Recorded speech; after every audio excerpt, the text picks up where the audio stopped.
Fate has a cruel and twisted sense of humor. You can spend your entire life playing by the rules, keeping your head down, and working until your hands bleed for the people you love. But sometimes, the universe doesn't just pull the rug out from under you. It forces you to sit across a candlelit table and buy a wildly expensive dinner for the exact person who pulled it. The sterile fluorescent lights of Vanguard Logistics' regional office buzzed with a low, oppressive hum, vibrating against the cheap drop-ceiling tiles. Outside the floor-to-ceiling windows, a torrential Tuesday afternoon downpour battered the glass, perfectly mirroring the bleak atmosphere inside. Elias Thorne, a 34-year-old logistics manager with a spotless 8-year record of service, sat rigidly in a faux leather chair that squeaked with every microscopic movement. Across the expansive, meticulously organized mahogany desk sat Marcus Sterling, the regional director. Marcus was a man whose tailored, charcoal gray Italian suits, $1,000 loafers, and perfectly coiffed hair couldn't quite hide the fundamental rot of his character. He was currently checking the time on a heavy gold Rolex, seemingly bored by the life-altering conversation he was initiating.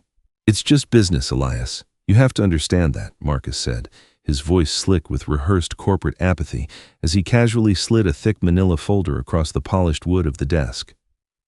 "We are in a period of intense restructuring. The new CEO is a numbers person, through and through. Victoria Vance doesn't care about employee loyalty, tenure, or how many late nights you've put in. She cares exclusively about the bottom line and shareholder returns. And your department's numbers, well, to put it bluntly, they're the fat we need to trim to keep this region afloat." Elias stared down at the folder. The edge of the official termination papers peeked out from the flap like a death sentence printed on premium cardstock.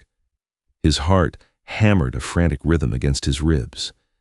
"The numbers are only down because you unilaterally redirected our Q3 freight budget to that phantom expansion project in the Midwest, Marcus. A project that, as far as my team can tell, doesn't actually exist. You strangled my department's resources and now you're firing us for underperforming?" Marcus's eyes hardened instantly, the mask of corporate sympathy dropping to reveal a flash of genuine predatory menace. He leaned forward, resting his manicured hands on the desk. "You need to be very careful right now, Thorne. You sign this document today, you walk away quietly with 3 weeks severance pay. It's generous under the circumstances. But if you make baseless defamatory accusations against a superior officer, I will personally ensure you never work in supply chain management in this state ever again. Vanguard is cleaning house. These are Miss Vance's direct, unyielding orders. Don't take it personally." But it was intensely, profoundly personal. A few hours later, as Elias packed his entire professional life into a single flimsy cardboard box, the sheer weight of the world pressed down on his shoulders until it was hard to breathe. He wasn't just losing a mid-level corporate job, he was losing the vital, irreplaceable lifeline for his 7-year-old daughter, Lily.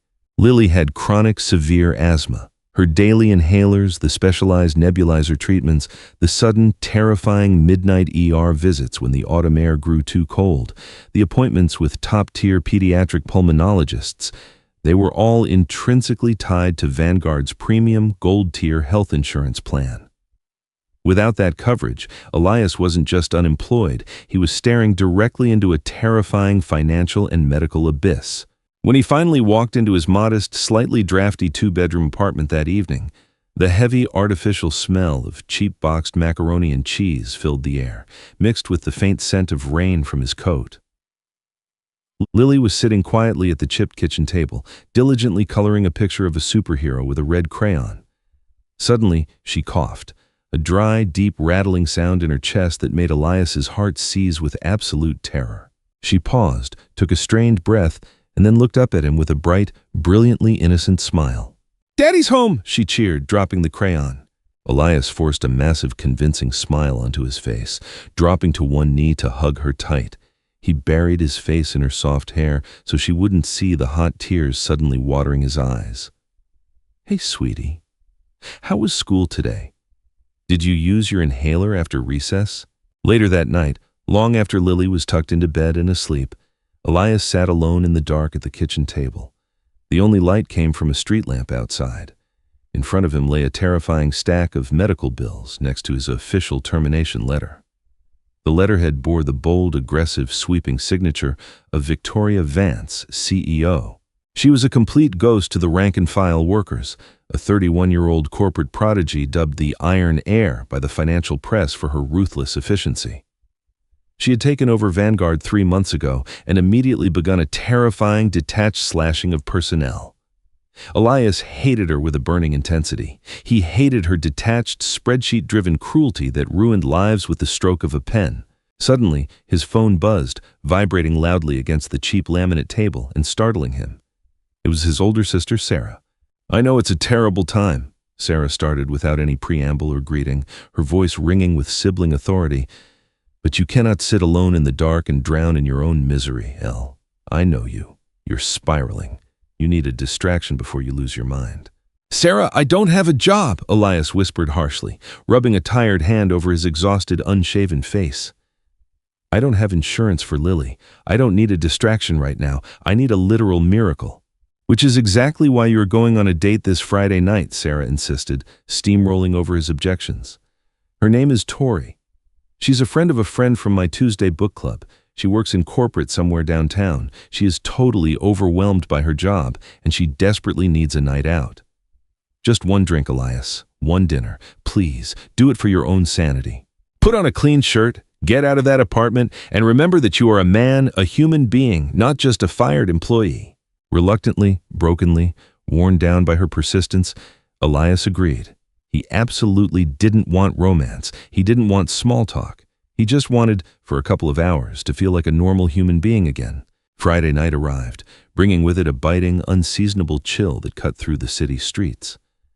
Elias parked his rattling, decade-old sedan 3 blocks away from Laura, a mid-tier but heavily stylized, elegant restaurant known for its dim, intimate lighting, expensive wine list, and quiet, live jazz music. He wore his only good suit, a conservative navy blue two-piece he had purchased nearly 8 years ago for Lily's christening. It was a little tight across his broad shoulders now, and the lapels were slightly out of fashion, but it was meticulously clean and freshly pressed. He arrived a full 10 minutes early, greeted the host with a polite nod, and was escorted to a secluded corner booth. He slid into the curved leather seat and ordered a simple glass of tap water with lemon. Sitting there amidst the clinking of crystal and hushed, wealthy conversations, he felt profoundly out of place. He was an imposter, a sinking man waiting for the clock to strike midnight and expose him. He nervously checked his phone, the screen illuminating his anxious face. Sarah had texted him 5 minutes ago. "She's wearing a deep green silk blouse. Be charming. Ask questions. Don't talk about Vanguard." At precisely 7 p.m. on the dot, the heavy brass-handled oak doors of the restaurant swung open, letting in a brief gust of cold wind. Elias looked up toward the entrance, and the air was abruptly, violently sucked from his lungs. A woman walked into the foyer.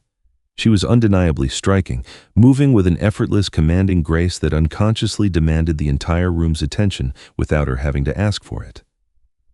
She wore a sharply tailored, expensive black blazer draped elegantly over a deep emerald green silk blouse. Her dark hair was pulled back into a sleek, loose knot at the nape of her neck, and her sharp, highly intelligent, calculating eyes instantly scanned the crowded room, assessing it in a second. Elias felt a wave of absolute, freezing cold dread wash over him, pooling in his stomach like a block of solid lead. He knew that face. He had seen it on the glossy cover of Forbes magazine just last month, splashed across the masthead of the Vanguard corporate newsletters, and it had been the central figure in the stress-induced nightmares he'd suffered for the last 3 days. It was Victoria Vance, the Iron Heir, the very woman whose aggressive signature was sitting in his kitchen, printed on the paper that had effectively ruined his life. She spotted him immediately. He was the only man sitting alone in a navy suit matching Sarah's description, and she confidently navigated through the tables toward him. As she got closer, Elias's panic fought with observation. Up close, beneath the pristine makeup, he noticed the faint, bruised-looking dark circles under her eyes and the tight, stressed line of her jaw. She looked fundamentally exhausted, carrying a heavy, invisible armor of corporate warfare. "Elias?" she asked as she reached the table. Her voice was surprisingly soft, melodic even, a massive, jarring contrast to her ruthless public persona and the coldness he had imagined. "Yes," Elias managed to choke out, forcing his leaden legs to push him up so he could stand to greet her. His heart was beating so hard, he thought she might be able to hear it over the jazz trio playing in the corner. She extended a perfectly manicured hand. "I'm Tori. It's a sincere pleasure to meet you. Sarah said you were incredibly punctual, and I see she wasn't exaggerating." Elias stared down at her extended hand for a fraction of a microsecond. Tori. Of course. Victoria. Tori. The pieces clicked into place with sickening clarity. But she didn't know him. Why would she? Vanguard Logistics had over 10,000 employees spread across 4 continents. Elias was nothing more than a microscopic data point on a spreadsheet to her. He was just employee ID 40992. He realized with a sudden surge of adrenaline that he could end this blind date right now. He could mumble an excuse about a family emergency, turn around, walk out the heavy oak doors, and leave the billionaire CEO sitting alone with her water glass. But as he stared at her hand, a different, much darker instinct took over his mind. It was a burning, desperate desire for justice, or perhaps just a primal need to force her for 1 hour to see the actual human collateral damage of her vaunted efficiency. He reached out and took her hand. Her grip was firm, practiced, and confident. "The pleasure is mine," Elias said, his voice dropping into a deadly composed calm that surprised even him. He released her hand and slid back into the leather booth. Victoria took her seat opposite him, letting out a long, quiet, incredibly weary sigh as she gracefully slipped off her black blazer, folding it beside her. "I have to apologize to you in advance, Elias. It has been a brutally, unforgivably long week. If I seem a little distant or distracted tonight, please know it has absolutely nothing to do with you." "Does a long week at the office?" Elias asked casually, taking a slow sip of his ice water to hide the slight tremor in his hands. "You could certainly say that," Victoria smiled faintly, a tired expression, as she opened her leather-bound menu. "I recently took over a new, rather massive leadership role at my company. It requires difficult decisions, unpopular ones. Sometimes, to save the entire organism, you have to be willing to burn away the dead wood to save the tree." Elias's jaw clenched with such sudden, violent force that his back teeth physically ached. Dead wood. That's exactly what he and 50 other hard-working, dedicated people in his region were to this woman sitting across from him. "I see," Elias said quietly, leaning slightly forward over the table. The flickering yellow candlelight caught the cold, unforgiving fire suddenly blazing in his eyes. "Well, let's certainly hope the tree survives the fire.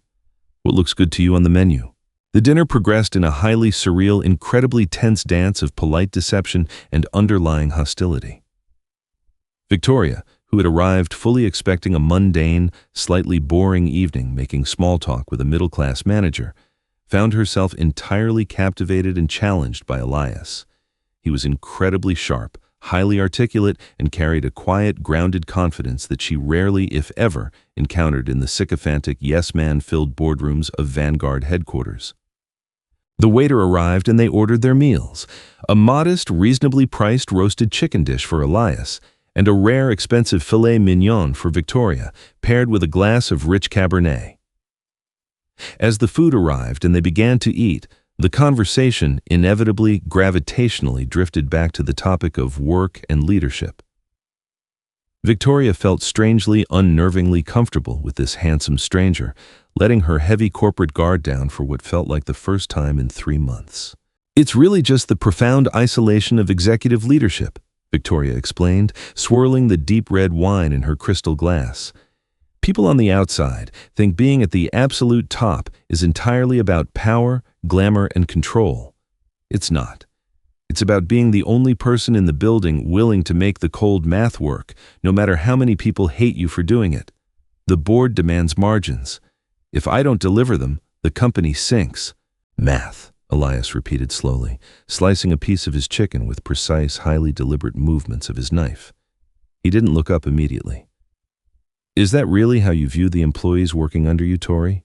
As expendable equations in an algorithm?" Victoria paused, her silver fork hovering midway between her plate and her mouth. She looked across the table at him, slightly taken aback by the directness and the sudden sharpness of his challenge. Most men on dates agreed with everything she said.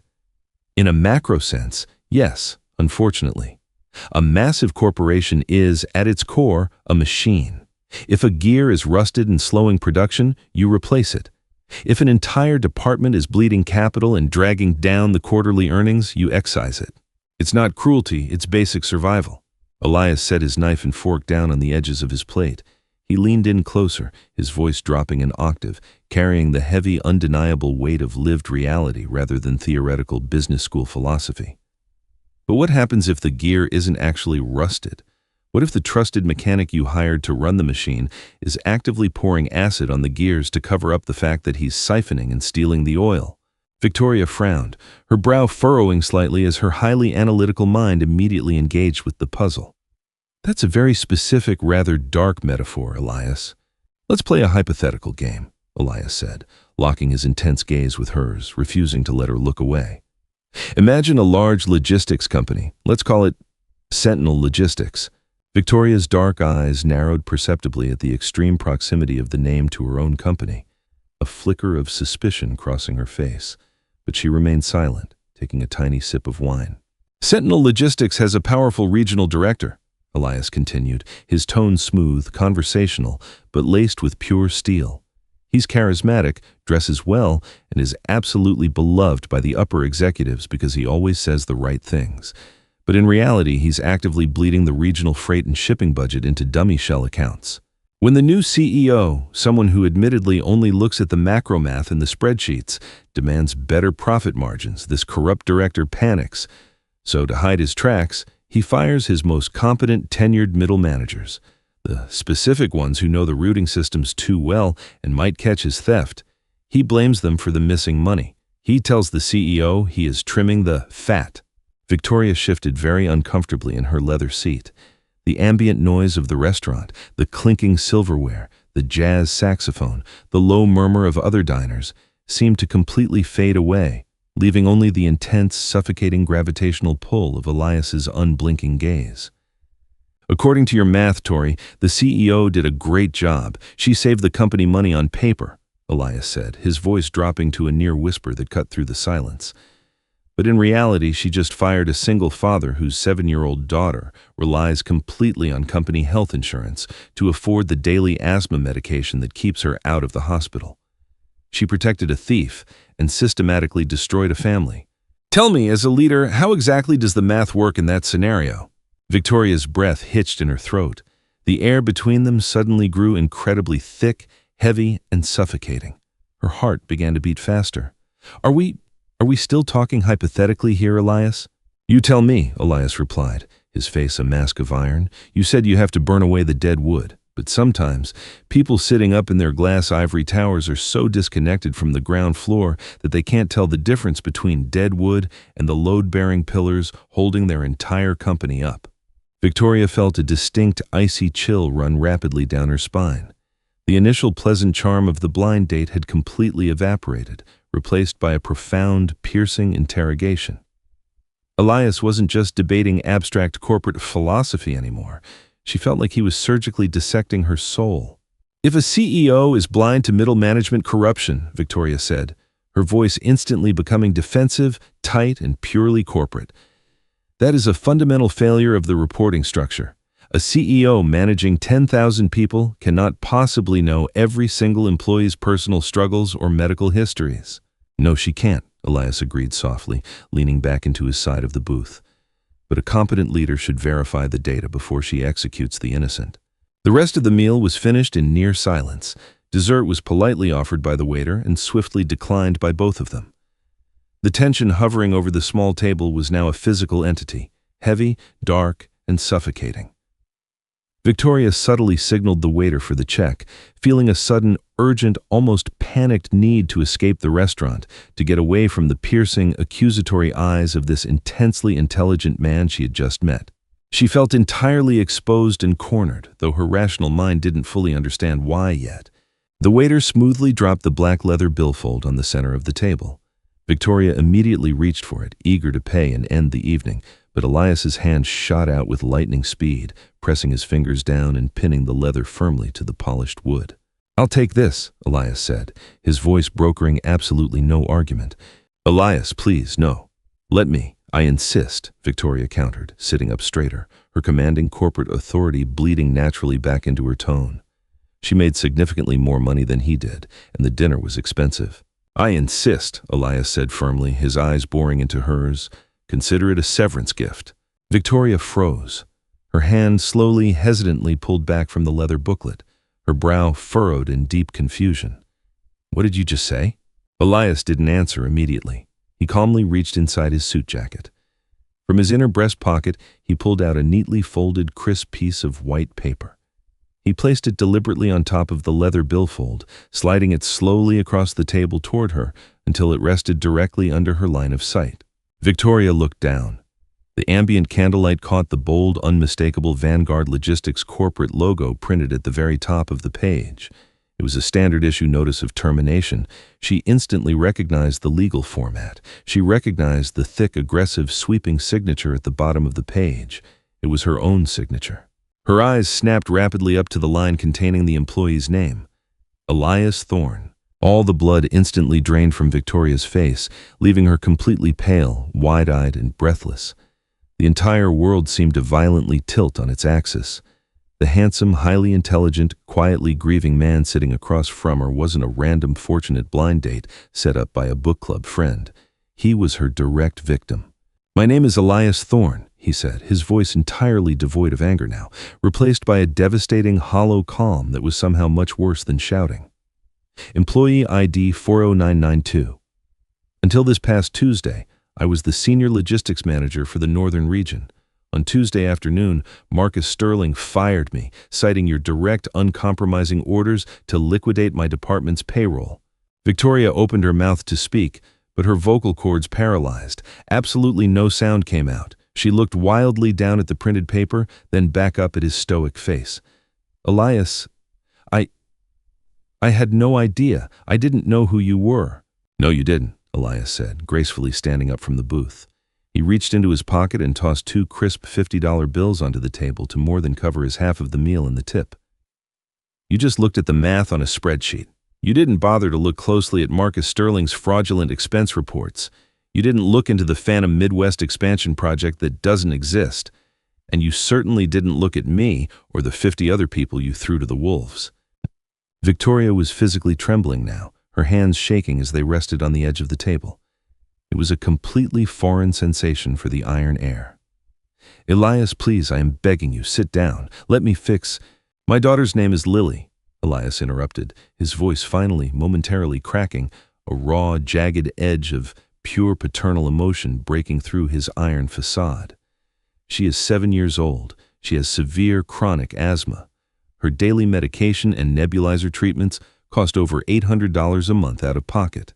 On Tuesday evening, because you were too busy being a ruthless prodigy to do your basic homework, Tori, I had to go home and figure out how to tell a 7-year-old girl that she might literally not be able to breathe next month because her daddy is considered deadwood." He casually buttoned his suit jacket, looking down with cold pity at the billionaire CEO who was now visibly shrinking, crumbling into herself in her seat. "The food here was excellent," Elias said quietly, his tone absolute ice. "Good night, Miss Vance." He turned on his heel and walked out of the restaurant, pushing through the heavy oak doors and disappearing into the cold night. He kept his head held high, leaving Victoria sitting entirely alone in the dim, romantic light, staring in horror at the termination letter she had signed without a single second thought. For the very first time in her meteoric, unstoppable career, Victoria Vance felt an emotion significantly stronger than ambition or pride. As the jazz band played softly in the background, she felt profound, paralyzing, world-shattering shame. Victoria did not go home to her luxury high-rise apartment that night. The moment she left the restaurant, practically running to her waiting town car, she ordered her driver to take her directly to the towering, imposing glass monolith of Vanguard Logistics headquarters in the center of downtown. It was nearing 11 p.m. on a Friday night. The massive building was entirely empty, a silent, echoing monument to vast corporate power and, as she was now realizing, corporate negligence. She walked quickly into her sprawling penthouse office, angrily threw her expensive black blazer onto the leather couch, and immediately booted up her secure desktop terminal. Elias's devastating words echoed in her skull like a heavy tolling bell. Phantom Midwest expansion, offshore shell accounts, load-bearing pillars, a 7-year-old girl who can't breathe. She didn't call her assistants. She bypassed the standard IT security protocols and used her executive override to directly access the raw, unfiltered financial data logs for Marcus Sterling's northern region. Victoria was, at her absolute core, a numbers person, a brilliant mathematician of business, and as she began to dig furiously, pulling up ledger after ledger, spreadsheet after spreadsheet, the math finally started to speak to her clearly. But this time it told a horrific criminal story. She spent 6 agonizing, eye-straining hours staring intently at glowing monitors. She meticulously cross-referenced the regional freight budgets that Marcus had submitted with the actual real-time GPS tracking data from their cross-country shipping fleet. Elias was absolutely, undeniably right. Millions upon millions of dollars had been supposedly allocated to build a massive new logistics hub in Ohio, a hub that satellite imagery and property records proved literally did not exist. The corporate funds had been expertly funneled through a complex series of dummy shell vendors, companies with names like Apex Freight Solutions, all of which were authorized and approved directly by Marcus Sterling. Then, her heart sinking further into her stomach, she pulled up the master list of the 50 people Marcus had aggressively recommended for termination in the so-called efficiency purge. She pulled up every single one of their annual performance reviews. The truth was sickening. None of them were underperformers. They were the absolute best Vanguard had: senior internal auditors, veteran compliance officers, and brilliant routing managers like Elias Thorne. They were the precise people who were smart enough to eventually notice the missing millions. Marcus hadn't trimmed the fat at all. He had intentionally, maliciously severed the company's internal nervous system to protect his own massive embezzlement scheme. And she, in her blind arrogance to prove her ruthlessness to the board, had eagerly handed him the axe to do it.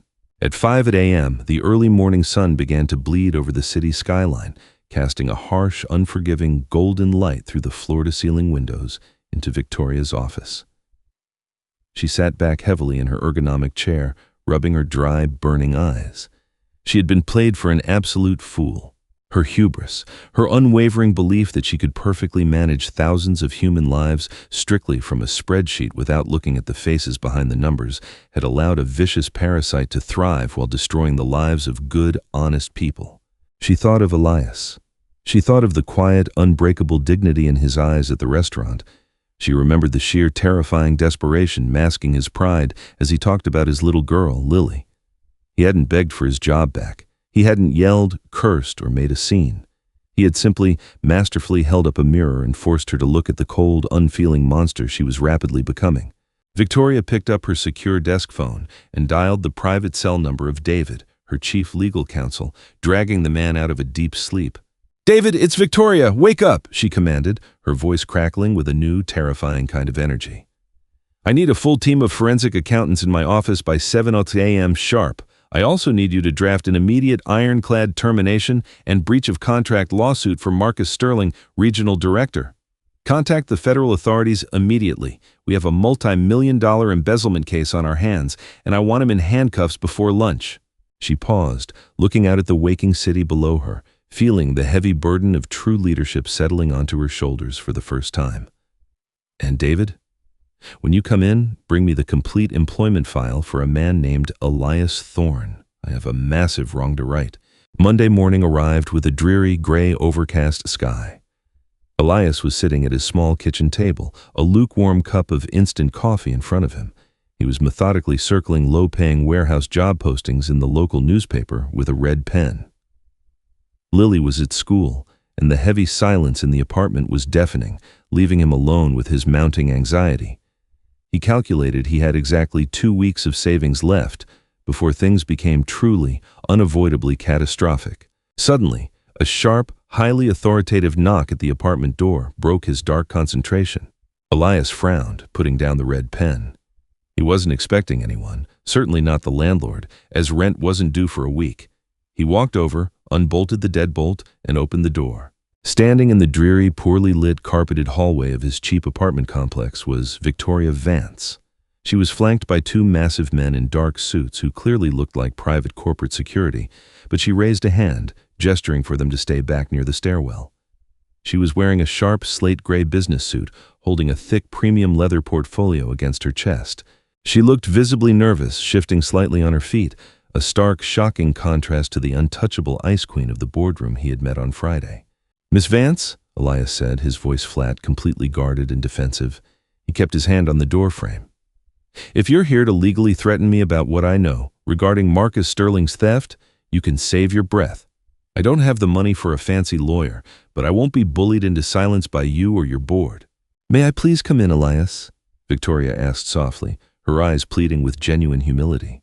Elias hesitated for a long moment, studying her face. Finding no malice, he finally stepped aside. Victoria walked slowly into the small apartment.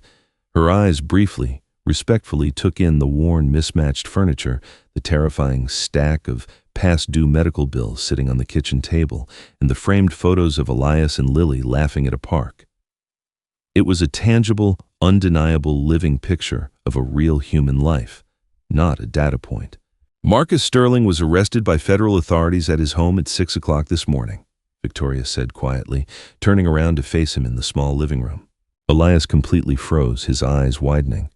"What did you say?" "I didn't go home after dinner on Friday. I spent the entire weekend personally auditing the raw data logs for the northern region," Victoria continued, her voice trembling slightly with suppressed emotion and exhaustion. "You were right, Elias, about absolutely everything.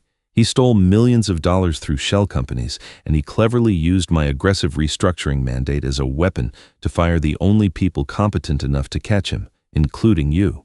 She carefully unzipped her leather portfolio and pulled out a thick stack of official watermarked documents, setting them gently on the kitchen table next to his newspaper.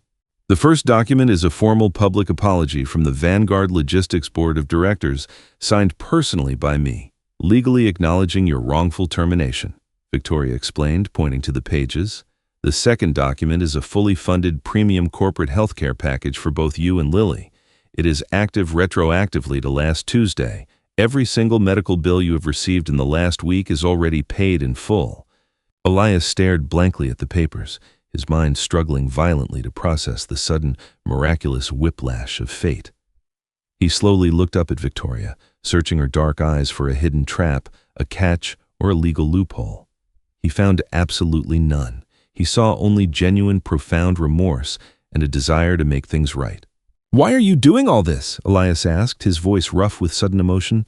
"Because a true leader doesn't just cut losses, she fixes her mistakes," Victoria said, stepping one pace closer to him. She reached into the portfolio and pulled out one final, thick document. "Elias, Vanguard is currently bleeding out in the northern region. It is a mess. We desperately need a new regional director.